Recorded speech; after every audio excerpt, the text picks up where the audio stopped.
and welcome to this lesson on the factors and captains of industry. So the first thing we're going to do is review the 4 factors of industry that you learned about in a previous video lesson, and then we're going to discuss the captains of industry, or the 4 leaders that helped America become the industrial leader in the world. The History Channel refers to these men as the men who made America. So we're going to talk about how they use those factors of industry to own a huge share of their business and have a monopoly. So first we're going to review the 4 factors of industry. We have coal, which is access to raw materials and energy. We need a large workforce. We have money or financial resources and new inventions. And Bella is going to help show us those 4 factors of industry.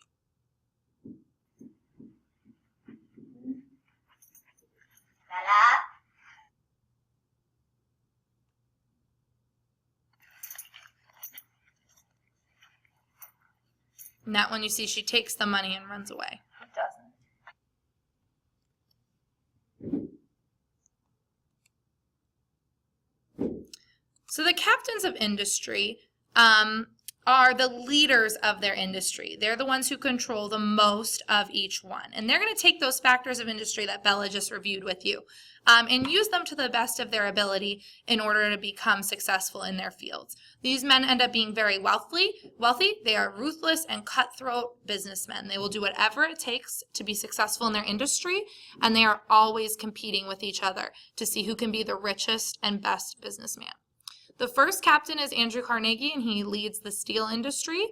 J.P. Morgan leads banking and finance. Cornelius Vanderbilt is captain of the railroad industry. And John D. Rockefeller is captain of the oil industry. And we're going to talk more about each man right now.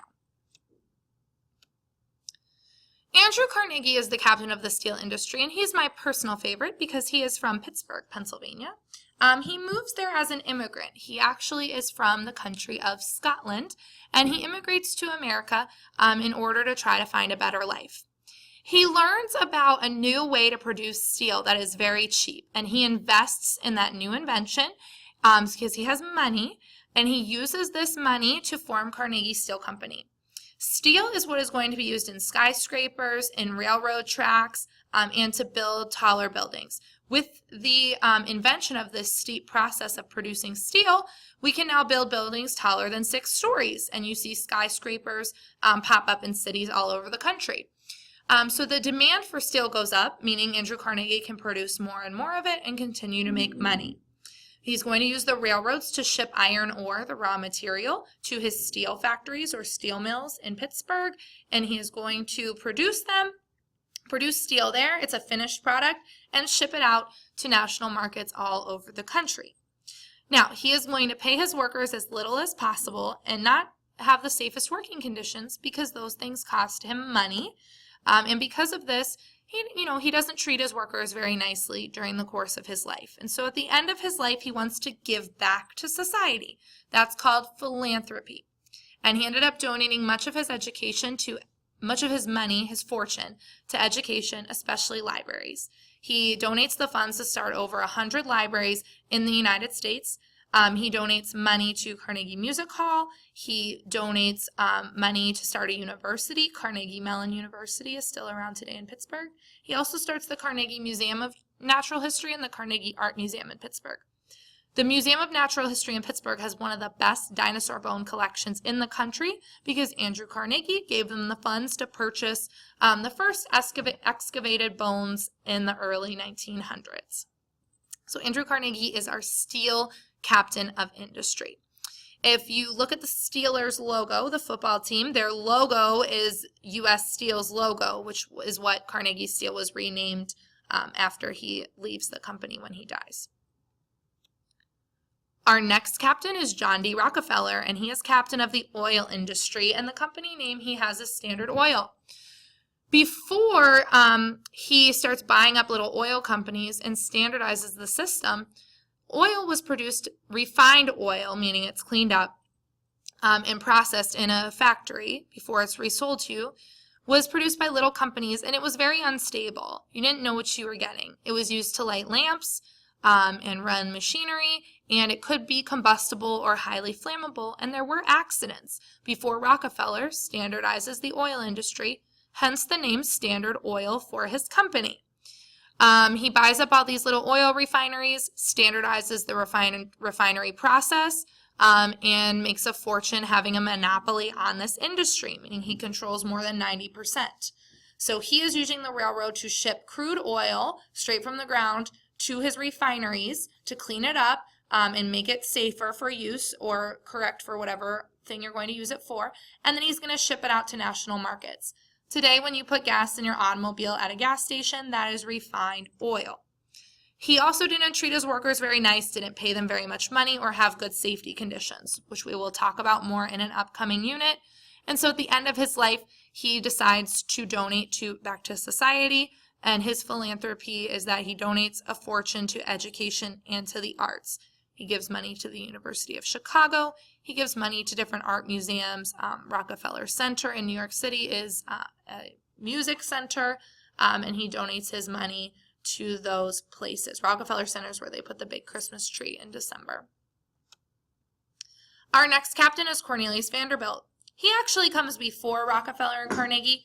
He inherits the shipping industry from his father and grandfather, and he in steamships. So he is going to inherit a fortune in steamships. And if you learned about those in elementary school, those were our main source of transportation before the railroad.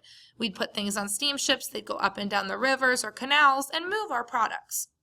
He is going to realize, Cornelius Vanderbilt is going to realize that all these little teeny railroads are forming all over America. And if he buys up these little railroads and connects them, then he can ship things anywhere in the country. So his company is going to be called New York Central Railroad, and he's going to connect all the little railroads into one big railroad, and he is going to be the one who decides how much to charge Carnegie and Rockefeller to ship their raw materials and finished products all over the United States. So like I said, these men are always going to be competing. An invention that helps with this is the telephone. They can call up each other instantly and have a discussion on shipping rates or how much he's charging for steel in the railroad tracks or oil, and they can conduct business instantly. The last captain of industry is J.P. Morgan, and his industry is banking and finance, so he's dealing in money. The company name of his is J.P. Morgan and Company. This company is still around today. I think it's Morgan Chase is the bank. Philanthropy is that he had a large collection of gems, which are currently at the American Museum of Natural History in New York. So he collects art and different things, and he donates them at the end of his life. J.P. Morgan is maybe the most cutthroat of all the businessmen you have learned about here. He also did not like to have his picture taken. He had a skin condition on his face called rosacea, and he also had a nose that he thought was not attractive. And so there's very few pictures of him that have not been retouched.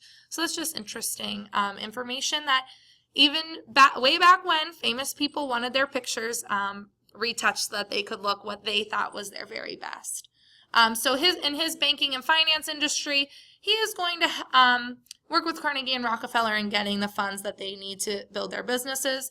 He is constantly going back and forth with Carnegie. He wants to buy Carnegie Steel at one point, and they just constantly argue about everything. None of these men get along, and they're all competing to be the best and most wealthy businessman. They are the captains of industry, meaning they lead industrial growth in the United States in the late 1800s and early 1900s.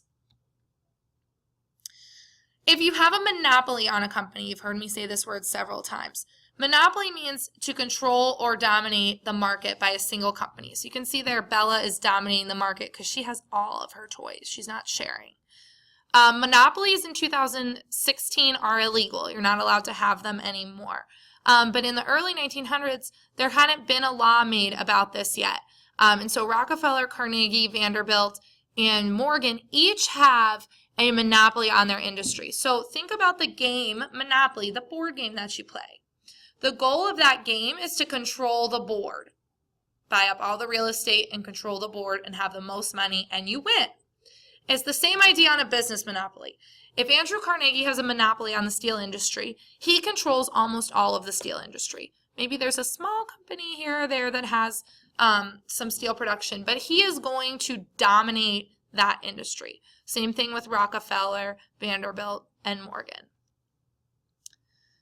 People start to decide that they think this is unfair in the early 1900s. And so one of the people who wrote about unfair business practices was Ida Tarbell, and we call her a muckraker because she is uncovering things that aren't so nice.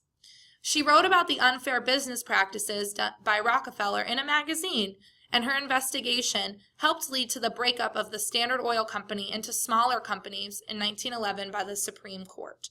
And so she is writing about how Rockefeller treats his employees, how he is such a ruthless businessman that sometimes it's unfair, the deals that he makes to buy up different companies. And this investigation helps break up some of these big monopolies by the Supreme Court of the United States in the early 1900s as well. So the last question you have to do is make a connection. Do you think it's fair that one company can own all parts of an industry? Why or why not? So you've now heard about the captains of industry, and today you know this is illegal.